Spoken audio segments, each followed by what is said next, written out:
નમસ્તે વિદ્યાર્થી મિત્રો, આજે આપણે ધોરણ 7 વિજ્ઞાન વિષયમાં પાઠ 10 સજીવોમાં શ્વસન વિશે આગળ અભ્યાસ કરીએ.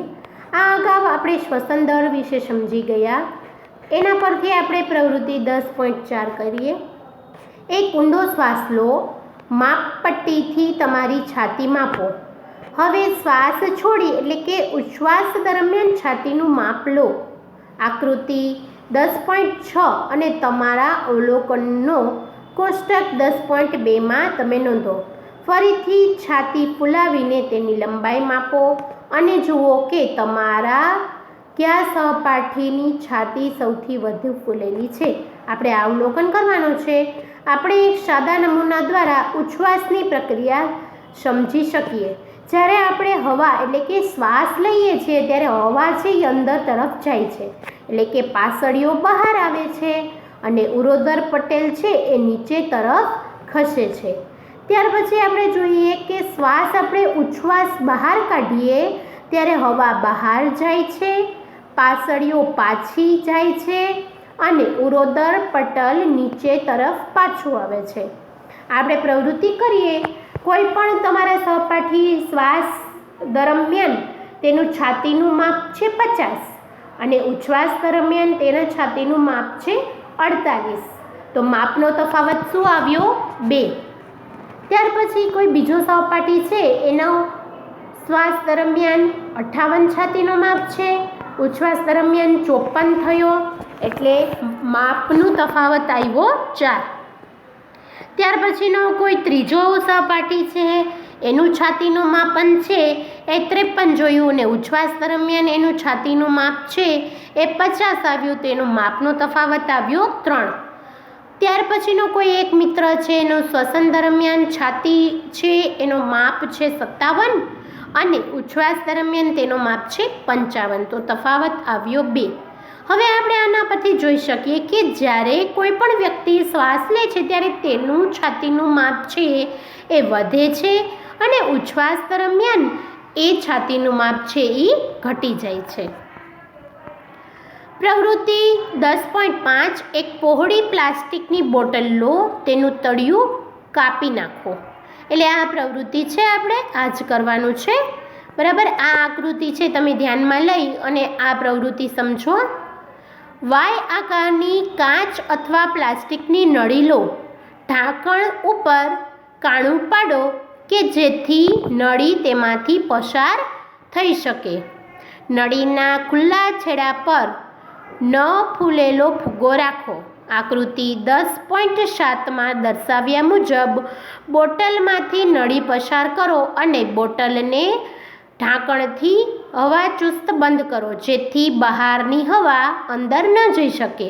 બોટલના નીચેના ખુલ્લા તળિયા પર પાતળું રબર અથવા પ્લાસ્ટિકની શીટ એટલે કે રબર બેન્ડથી બાંધો.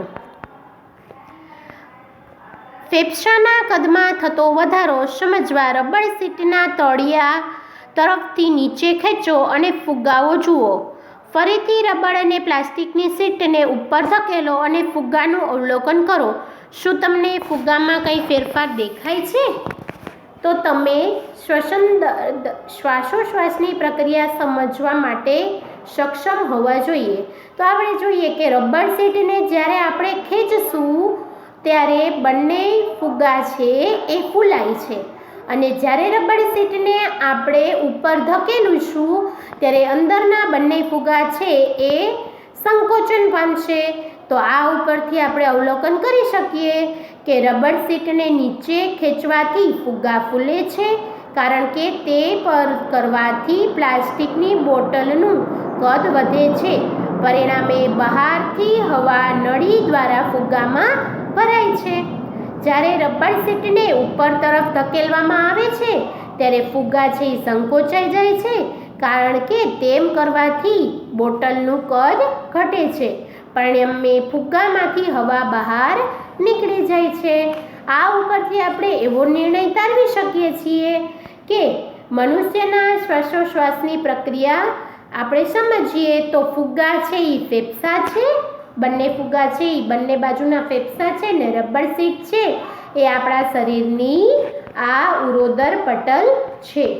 ત્યાર પછી આપણે જોઈએ કે પ્રવૃત્તિ 10.4 આપણે ઉચ્છ્વાસ દરમિયાન શું બહાર કાઢીએ છીએ એ પ્રવૃત્તિ કરીએ. એક પાતળી ચોખ્ખી કસનળી અથવા ગ્લાસ પ્લાસ્ટિકની બોટલ લો અને તેના ઢાંકણ પર છિદ્ર કરો અને બોટલ બંધ કરો. તાજું બનાવેલું ચૂનાનું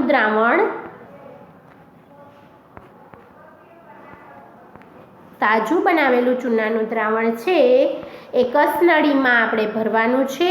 એક પ્લાસ્ટિકની નળી ઢાંકણના છિદ્રમાંથી એવી રીતે નાખો કે તે ચૂનાના પાણીમાં ડૂબે. હવે તે નળી દ્વારા અમુક સમય સુધી તેને ફૂંક મારો. આકૃતિ 10.8માં અહીંયા તમને એ દેખાય છે. આ 10.8માં આપણે સ્ટ્રો એટલે કે નળીની મદદથી ફૂંક મારવાની છે.